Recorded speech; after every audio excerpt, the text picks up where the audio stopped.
Alors vous n'aimiez pas Christine Bravo, c'est ça? Alors. Vous n'aimiez pas. Ah bon. C'est à l'imparfait. En fait, je vais faire un mea culpa. C'était une femme que je pouvais pas saquer. C'était le genre de femme qu'on a envie de tirer très fort contre soi pour l'étouffer. C'était vraiment le genre de nana que je pouvais pas saquer. Non mais monsieur DSK, je peux vous dire quelque chose. Est-ce que vous diriez pas un peu trop loin? Nous avons tous rêvé d'attirer vers nous Christine Bravo pour la toucher, comme vous dites. L'étouffer. Pour l'étouffer, il a dit. Pour l'étouffer le sein. Oui, c'est ça. Bon, et nous avons toujours résisté à cette pulsion. Alors c'est pas vous qui venez je ne sais où, qui allez nous raconter ça. Mais justement, c'est en la voyant aux États-Unis que d'un seul coup, il a changé d'avis, Patrick. C'est bien ça? Il y a eu un petit miracle, comme quoi il y a le miracle de l'image sur la radio, je sais pas. J'ai vu l'émission, ce road movie, où elle partait expliquer avec une copine son voyage aux États-Unis en Californie. Et j'ai découvert une femme extraordinaire, une femme sensible, rigolote. Elle est bien. Si vous la connaissiez bien, comme certains d'entre nous, vraiment bien, vous verriez que c'est une femme extraordinaire. Et ce qui est très drôle, c'est que j'ai vécu le phénomène vraiment inverse avec Pierre Bénichou, vous voyez. J'adorais, et là aujourd'hui il me casse les bonbons. Vous voyez. On nous annonce, alors là aussi je voudrais que vous enquêtiez, cher Paul, on nous annonce la participation, et là je n'en reviens pas, de Frédéric Mitterrand, qui est quand même ministre de la Culture, à l'émission, enfin je crois, à l'émission Un dîner presque parfait. C'est-à-dire que... Non mais arrête. Non, arrêtez avec le dîner presque parfait. C'est-à-dire que cette semaine c'est Daniel Evenou, et la semaine prochaine c'est Frédéric Mitterrand. Je sais pas si tu vois où il en est. Le dîner presque parfait, je voudrais m'expatrier à jamais, abandonner la nationalité française quand je vois ça. Tous ces pauvres là qui sont là et qui disent on va manger comme les riches, alors ils font des trucs dans leur petit intérieur. Pourtant, tout mignon. D'après son livre, il préfère le jeune. Non, mais je sais pas, c'est quelque chose d'atroce. Tu as vu comment ils font le mauvaise éducation de ces gens? Ils vont dîner chez des gens qui sont tout à fait gentils, qui les attendent pour dîner, qui ont préparé un truc, ils disent oui, 4 sur 10. Mais tu regardes tous les jours, c'est pas possible. 2 sur 10, c'est pas mal, mais pour la déco, c'est nul. Non mais comment tu peux savoir tout ça si tu ne regardes pas en boucle? Cette émission, c'est atroce. En général, c'est des mecs assez sués, assez gros qui sont là, ouais. On travaille depuis 12 heures, ouais. Ils ont rien à foutre, non? Qu'est-ce qu'ils le truc de la sécurité sociale. Et moi, ça dure 10 minutes quand je regarde l'émission. C'est épouvantable. Je veux supprimer toutes les émissions de bouffe de la télé. Même Masterchef. On dit que les gens vivent au-dessous, il y a 8 millions de Français ou 7 millions de Français qui vivent au-dessous du seuil de la pauvreté et on va leur montrer. Oh ben non, le saumon, il vaut mieux le mettre avec un peu de tabasco. Mais qu'est-ce que c'est que le honte? Interdisons Cuisine Télé. Qu'il y ait une chaîne pour ça, je veux bien. Mais qu'on vienne dans une chaîne généraliste nous montrer le cul sur les chaînes de cul, la cuisine sur les chaînes de cuisine. Voilà. Et les pauvres avec les pauvres. Tous ces gens qui baffrent. Mais non, c'est pas parce qu'ils sont pauvres. C'est parce qu'ils jouent aux riches de façon grotesque. Alors que les riches ne mangent jamais. Un riche ne mange pas. Vous avez jamais connu de riches? Ça mange pas, les riches. C'est vrai. Ça essaye de trouver des régimes où on mange pas. D'ailleurs, t'as qu'à bouffer. Moi, un jour, j'ai bouffé. Comment s'appelait cette fille qui était mariée avec un hôpital? Oui, Cochin. Un jour, j'ai bouffé chez elle. Eux, ils ont du pognon. Ils ont un appartement. Ils l'ont vendu 10 milliards anciens, leur appartement. Un truc qu'ils avaient payé une bouchée de pain dans sa garage. Bon. On est allé dîner là-bas, tu peux pas savoir. Il y avait 3 Philippines. Pas à bouffer, 3 Philippines. Au service. Qui nous donnaient des cacahuètes sans huile. Après ça, elle a fait un poisson. Je ne peux pas savoir ce que c'était. Bon, et c'était, tout le monde dit, oh là là. Et alors, tu sais ce que disent les gens, en général, les riches, quand ils bouffent, ils disent, oh là là. Qu'est-ce qu'on a bouffé? Et toi, t'attends toujours les œufs mayonnaise, ils viennent pas. Tu comprends? Non, mais c'est quelque chose. Alors là, maintenant, les pauvres, ils sont là, ils disent, oui, alors, qu'est-ce que vous pensez de la déco de mon lièvre à la Royale, parsemé de spaghettis de concombre? Alors ils disent, alors ils bouffent comme ça, les pauvres, on sent des familles où on faisait attention, tu sais, alors ils bouffent avec le petit doigt en l'air, et leurs petites mains encore pleines de traces de 10 générations qui ont fait la vaisselle. Et ils disent, non, c'est pas possible. Pierre, ils disent, ça n'explose pas en bouche. Ça n'explose pas en bouche. Non mais sérieusement, plein l'affaire DSK dire une chose comme ça. C'est pas honteux. En tout cas, si Perry nous a entendus, ça la fera rire, c'est ça qui est quand même chouette.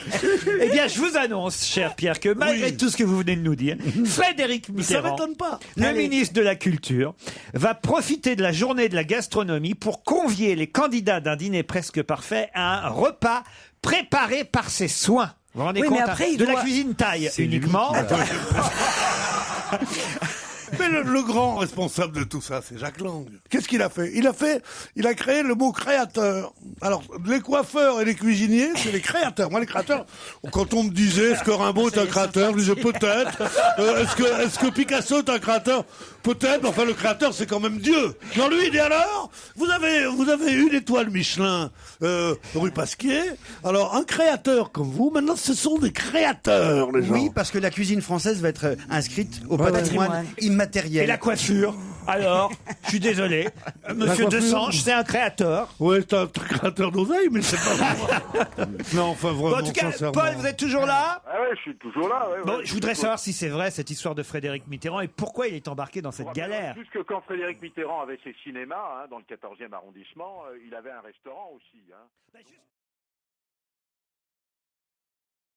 La machine Honecker n'a pas été remplacée par le Konrad Adenauer. De quoi je vous parle ? Ça parle d'avion, non? Ça parle d'avion plus précisément, Thibaut. Plus précisément, la machine Honecker, ça doit être une machine qui était dans la Seconde Guerre.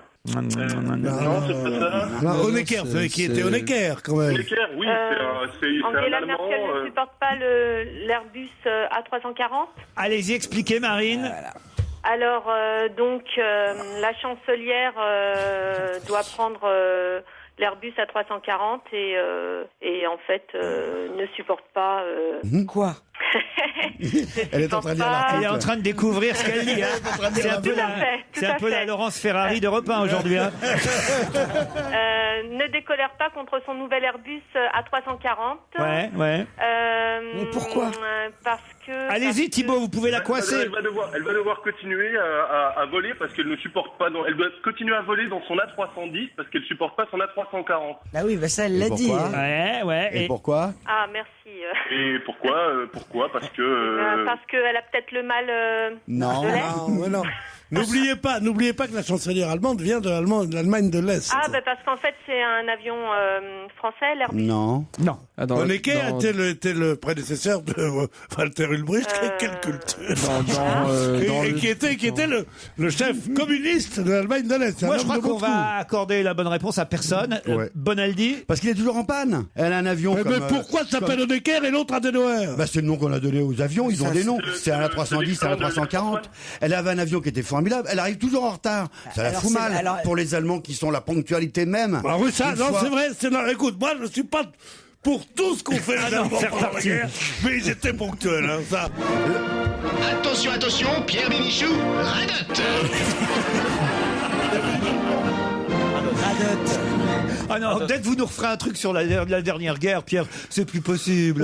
Non, mais je sais bien qu'il ne faut pas se référencer uniquement sur les grands événements du XXe siècle. Et la guerre, on ne doit plus dire pendant la guerre, on doit dire pendant la Seconde Guerre mondiale. Bon, je veux bien tout ça, mais c'est pas pour ça qu'il ne faille plus jamais parler de ce qui s'est passé il y a plus de 10 ans. En tout cas, effectivement, Angela Merkel a des soucis avec son nouvel Airbus A340 qui s'appelle le Konrad Adenauer, si bien qu'elle a été obligée de reprendre la vieille machine Honecker, qui est un vieil avion, mais qui pour l'instant fonctionne mieux que le nouveau. Je suis embêté parce qu'il n'y en a pas vraiment un des deux qui a... Elle l'a dit quand même, elle a dit. Non, mais Angela c'est lui le premier qui a parlé d'avion aussi en même temps. Alors, c'est compliqué, oui. Une nouvelle question. Les deux, alors. On a qu'à gagner tous les deux. Ah, moi, je veux bien vous envoyer tous les deux, mais il faut que vous partiez ensemble dans la même chambre du prieuré. Oui, mais deux avions différents. Marine, vous êtes d'accord pour partir avec Thibaut? Écoutez, ça va peut-être être un petit peu compliqué par rapport à mon mari, mais... Ah oui, et vous, On Thibaut? s'en fait un monde de ces trucs-là. Ils acceptent. Les maris acceptent tout. Mais oui. Thibaut, vous partiriez, vous, avec Marine? Ah, ça va être compliqué par rapport à mon ami aussi. Ouais. Aïe. Oui, mais on est en Par France, c'est le pays du rapport, arrête de libertinage. dire faut par arrêter. rapport, Pierre, arrête, machin, toi. ça va être compliqué par rapport. Mais non, dites Mais plus c'est en depuis le fait, début plus de par rapport. l'émission. C'est toi, qu'est-ce que t'as, toi? Mais écoute, arrête, tu es pas... J'essaye de leur apprendre à parler. Voilà. C'est tout. On dit pas par rapport à mon mari. Ça va être compliqué du point de vue de mon mari. Avec qui j'ai plus aucun rapport. Oui, mon époux est un chieur, allez donc savoir, voilà, ça s'est parlé. Ben alors je suis désolé, c'est perdu pour Marine et pour Thibaut, à moins que je leur trouve Allez, une autre question. Une autre question. Alors, va falloir être très rapide sur celle-là. Vous êtes prête, Marine? Prêt, Thibaut? Oui. Ouais. Pourquoi Joe Calderone a-t-il fait parler de lui dans l'actualité cette semaine? Pourquoi Joe Calderone a-t-il fait parler de lui dans l'actualité cette semaine? Le faux départ. Alors allez-y autour de la table si vous savez. Je ne sais pas. Mais non, on ne Parce sait qu'en pas. fait, Lady Gaga s'est déguisée en Joe Calderone. Et qui C'est c'est, Lady Joe Gaga Calderone qui... Alors allez-y Marine. Voilà, donc en fait, Lady Gaga est arrivée en se présentant comme... c'est l'alter ego de Lady Gaga. Bon, on va dire ça. C'est-à-dire que... alors c'est qui Joe Calderone? Bien. Diantre. Ça, Non mais ça- attendez, il y a ça- une chose de lire un ordinateur, après il y a de comprendre ce qu'on lit, vous voyez. La difficulté, c'est quand on est à la fois... Ah ouais, mais enfin quand à la même, faites un radio effort, parce que et- moi je les brade pas mes voyages quand même. Hein. Au bout de la deuxième question, quand on n'est pas capable de lire un ordi puis de retraduire correctement ce qu'on lit, je suis désolé, je peux pas quand même. Franchement, alors c'est qui Joe Calderone? C'est un fumeur et un buveur. Non, bah écoutez, alors allez, c'est perdu, on est désolé Marine et Thibault, mais c'est raté là. Je peux pas, vous ne méritez pas le voyage au couvent là. Franchement, je suis désolé. Ou alors tous les deux dans le même lit, ça vous fera du bien. Mais là vraiment, c'est pas possible. Non, vous êtes non. d'accord, Pierre? Ouais, moi je crois pas qu'on. Ou alors on peut leur offrir un truc dans un petit village comme ça, un truc, une maison d'hôte. On va pas leur offrir un 5 étoiles, des gens comme ça. Non, mais je les adore, moi. Jean Moi, ça Calderone. serait de moi, je leur offrirais quand même. Joe Calderone, c'est le personnage inventé par Lady Gaga, le personnage dans lequel elle est apparue au MTV Awards. L'année dernière, c'était avec une robe en viande. Cette année, elle est apparue en homme et elle s'est fait appeler Joe Calderone. Mais vous le saviez pas, ça, je vous en veux pas de pas le savoir. Mais une fois que vous l'avez lu sur l'ordinateur, sachez au moins me le dire, vous voyez, Marine. C'est juste ça qu'on vous demande. Dommage que vous disiez que c'est un personnage inventé par Lady Gaga, parce que je pense que Vermus nous aurait dit qu'il connaissait très bien dans la vie. Sérieusement, je suis désolé. Il est très con. C'est vrai. Sérieusement, il est très con. Oui, mais vous en avez eu des poissons dans... Oui, d'accord, Moi-même, j'étais le premier à... J'en ai eu un. Tu les as gagnés à la fête foraine. Exactement. Ah, toi, t'as une tête d'avoir gagné un truc à la fête. Le caillot, il est rentré avec son Même poisson. pas à la fête foraine. Arrête, je suis sûr que t'étais À la fou. kermesse, Ouais. madame. Je suis sûr que t'étais heureux. Mais alors, Bah je ouais, à la t'imagine kermesse du Sacré-Cœur. avec tes Daphne. t'avais- À la kermesse du Sacré-Cœur, j'avais réussi avec la petite canne à pêche à attraper le petit canard. Et il avait des grosses joues, ton poisson. Hector, on l'avait appelé. C'est vrai? Eh ben, Hector. C'est bien. Bon, c'est vas-y, ton enfance. Mais laisse-le. Eh ben, Ton Hector, enfance, oui. Hector, tous les matins. Oui. C'est le petit Bosco. Hector, tous les matins. Quand mon père lui donnait à manger, parce que c'est mon père. C'était son. Qui donnait des graines comme ça Ouais, ouais. Du des Daphne. Par-dessus. Et on avait franchement, moi-même, à regarder le poisson rouge tourner dans son bocal toute la journée, je me disais, il doit s'ennuyer. Et lui pensait la même chose d'ailleurs en me regardant. mais il était là, le petit poisson, il sortait la tête de l'eau pour réclamer à manger. Pour respirer, oui. Il était dressé. Ah ouais. Mais non. C'est vrai. On avait ouvert une sorte de Marineland dans la cuisine. J'ai passé ma vie à acheter des poissons rouges parce que ma petite sœur, et quand il mourait, elle était triste. Alors, avant qu'elle se réveille, on lui mettait un nouveau poisson rouge. Moi, j'en Un avais jour, deux. il y en a mis un très gros. On dit, mais qu'est-ce qu'il a grossi? Mais qu'est-ce qui lui est arrivé? Qu'est-ce qui lui est arrivé? Alors on dit, non, il a beaucoup mangé cette nuit. C'est ce qu'elle a répondu, j'aurais préféré qu'il crève. Moi, j'ai vu un très bel aquarium en forme de. C'est comme une gouttière, c'est très haute, transparente en verre pour qu'on voit le poisson, qui a la forme de circuit automobile. Tu peux acheter Monza. Alors le poisson, il fonce sur le circuit de Monza. Tu as également Spa-Francorchamps. C'est assez joli. Ça fait un bel objet et le poisson, il s'emmerde moins, il fait la course. Ah ouais, Tu- puis, tu es- et tu c'est essaies celui de- qui s'appelle Ayrton Senna, il se tape la tête contre le bocal. Arrêtez avec ces conneries, arrêtez. Non mais il n'y a rien qui vous va aujourd'hui, Pierre. Bah, aujourd'hui. Les candidats d'un dîner presque parfait, les ours, les poissons rouges, il n'y a rien oui, qui vous mais plaît. oui, si. Un dimanche à la campagne, comme ça, tout près de Paris, vers Nemours, tu vois. Oui, voilà ce que j'aimerais. En tout cas, Au l'élu, je reviens à mon Avec Michel. Christine Bravo, tous les deux. Hein? Tu boirais du Coca-Cola. Pique-nique. Hein? Allez, Sérieusement. tu Et peux- moi, je t'aurais fait une salade de riz avec des olives. Hein? Hein, Oh, le chérie? cauchemar. Et après ça, je sortirai un plaid de ma voiture.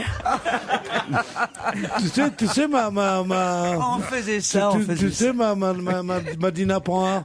Bon, je mettrai ça comme ça, puis je te niquerai, là, comme ça. Tu te rends compte si on serait heureux? Le bonheur est dans le pré, cours-y vite, cours-y vite. Le bonheur est dans le pré, cours-y vite. Ah, je viens de voir l'image. Je me demande si je préfère pas voir un poisson rouge tourner en rond dans un aquarium, dis donc. Allez.